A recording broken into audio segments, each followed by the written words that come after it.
Assalamualaikum warahmatullahi wabarakatuh. Perkenalkan, nama saya Rumboko Di Santoso, NIM 18087330. Di sini saya akan membahas tentang bab 7, yaitu teori perencanaan dalam pelatihan. Pentingnya perencanaan dan peranan dalam pelatihan. Proses perencanaan dalam pelatihan mewakili suatu yang terorganisir dengan baik. Prosedur yang membantu atlet untuk mencapai tingkat kepelatihan dan kinerja yang tinggi. Dengan demikian, perencanaan adalah alat paling penting yang digunakan oleh seorang pelatih dalam upayanya melakukan program latihan yang terorganisir dengan baik. Agar efektif dalam usaha perencanaannya, seorang pelatih harus memiliki keahlian dan pengalaman profesional tingkat tinggi. Pembentukan rencana mencerminkan inferensi metodisnya dan berasal dari pengetahuan di semua bidang pendidikan jasmani serta pertimbangan potensi atlet dan tingkat perkembangan serta fasilitas dan peralatan yang tersedia. Rencana pelatih juga harus objektif dan harus didasarkan pada kinerja atlet dalam tes atau selama kompetisi. Persyaratan umum dalam perencanaan. 1. Rencana jangka panjang harus dicampurkan dengan rencana saat ini. Rencana jangka panjang merupakan persyaratan penting dari proses pelatihan yang digunakan oleh pelatih sebagai sarana objektif untuk memandu pelatihan atlet. Pembentukan rencana semacam itu menuntut keterampilan dan kinerja terus meningkat. Tingkat yang harus dipertimbangkan oleh pelatih harus mencoba untuk meramalkan level yang akan dicapai di masa depan dan mengarahkan program atletnya menuju tujuan yang sama. Tujuan dari rencana jangka panjang bergantung pada parameter dan isi pelatihan yang termasuk dalam siklus makro dan mikro rencana tahunan. 2. Menetapkan dan menekankan faktor pelatihan utama. Selama pelatihan, seorang pelatih harus selalu berusaha untuk menekankan secara setara atau sesuai dengan kebutuhan atlet setiap faktor pelatihan atau pentingnya volume atau intensitas yang mendasarinya. Selama kompetisi dan sesi pengujian, pelatih harus menilai peningkatan atlet dan membandingkan level yang dicapai dengan tujuan yang direncanakan. Proses ini memungkinkan tidak hanya kesimpulan tentang keuntungan dalam proses pelatihan tertentu, kesimpulan mengenai area di mana atlet tidak mendapatkan atau bahkan memungkinkan telah kehilangan beberapa kemampuan. Faktor-faktor pelatih yang berada di bawah tingkat rata-rata pembangunan dianggap sebagai mata rantai terlemah dalam rantai pelatihan. 3. Rencana pencapaian berkala. Di awal setiap fase pelatihan, pelatih harus mencatat tujuan kinerja atau standar tes yang ingin dicapai selama atau di akhiri siklus pelatihan tertentu. Tujuan dari setiap fase pelatihan harus dicapai secara berkala. Selanjutnya, jenis-jenis rencana yang digunakan dalam pelatihan. Efektivitas pelatih dalam pelatihan biasanya terkait langsung dengan kemampuannya untuk diorganisasi dan menggunakan alat perencanaan yang tepat. Konsekuensinya, seorang pelatih yang terorganisir dapat menggunakan semua atau sebagian dari rencana pelatihan berikut. Rencana pelajaran pelatihan, siklus mikro, siklus makro, rencana tahunan, dan rencana 4 tahunan. Pelajaran pelatihan. Dari sudut pandang metodis, pelajaran pelatihan adalah alat utama yang digunakan untuk mengatur pelatihan.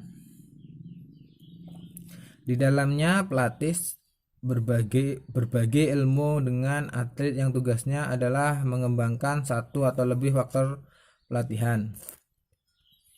Jenis pelajaran. Berdasarkan tugas-tugasnya, pelajaran pelatihan adalah dari jenis-jenis berikut: belajar, pengulangan, kesempurnaan, keterampilan, dan penilaian. Tugas utama dari pembelajaran adalah untuk memperoleh keterampilan baru. Untuk manuver taktis, pelajaran seperti ini akan diselenggarakan dengan sangat sederhana, sehingga mengikuti bagian pengantar ketika pelatih menjelaskan tujuan dan pemanasan. Pelajaran pelatihan yang tugasnya adalah untuk menyempurnakan keterampilan harus direncanakan hanya untuk para atlet yang keterampilannya telah mencapai tingkat yang dapat diterima. Pelajaran seperti ini berlaku dalam pelatihan kinerja tinggi. Bentuk pelajaran. Pelajaran kelompok diselenggarakan untuk beberapa atlet dan tidak harus merujuk pada olahraga tim, karena atlet dari olahraga individu dapat berlatih bersama.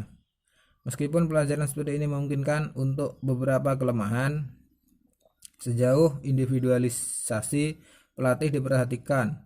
Atribut utama adalah pengembangan semangat tim, efektif terutama sebelum kompetisi penting, dan kualitas psikologis. Pelajaran individu. Manfaat yang memungkinkan pelatih untuk menekankan dan memecahkan masalah individu, baik yang bersifat fisik ataupun psikologis. Jadi selama pelajaran seperti itu, pelatih dapat menilai beban kinerja secara individu. Durasi. Pelajaran biasanya 2 jam, meskipun seringkali bisa mencapai 4-5 jam. Sudut pandang durasi adalah pelajaran pelatihan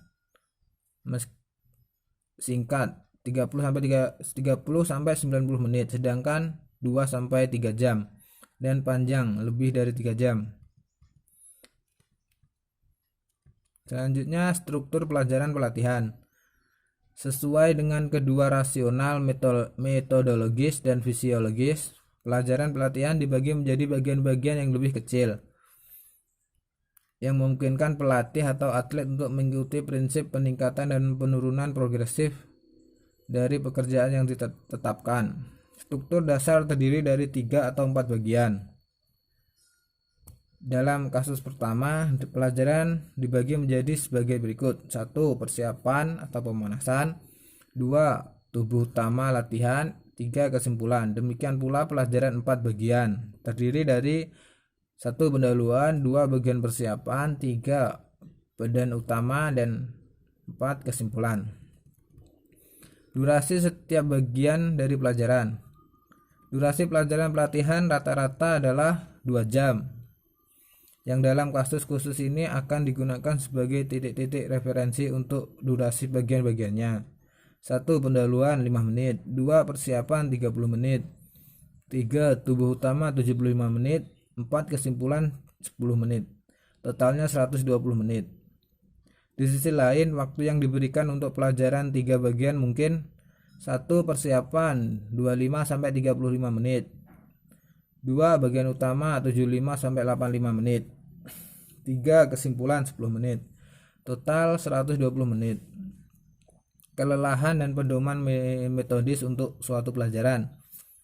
Setelah sesi latihan yang menuntut kelemahan, perkembangan, dan atlet menyebabkan penurunan kapasitas kerja, peneliti terbaru menunjukkan sejumlah kemungkinan penyebab kelemahan fisik, di mana penipisan energi dan kelelahan SSP tampaknya paling umum diterima ketika ditempatkan bahwa tekanan berat untuk periode waktu yang lama. Pelajaran pelatihan tambahan.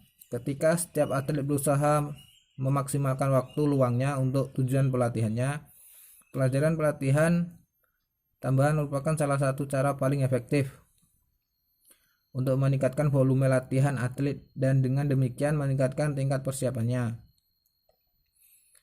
Pelajaran pelatihan tersebut harus dilakukan di rumah, di dalam atau di luar ruangan oleh masing-masing atlet. Sekian itu yang hanya dapat saya sampaikan. Saya ucapkan terima kasih.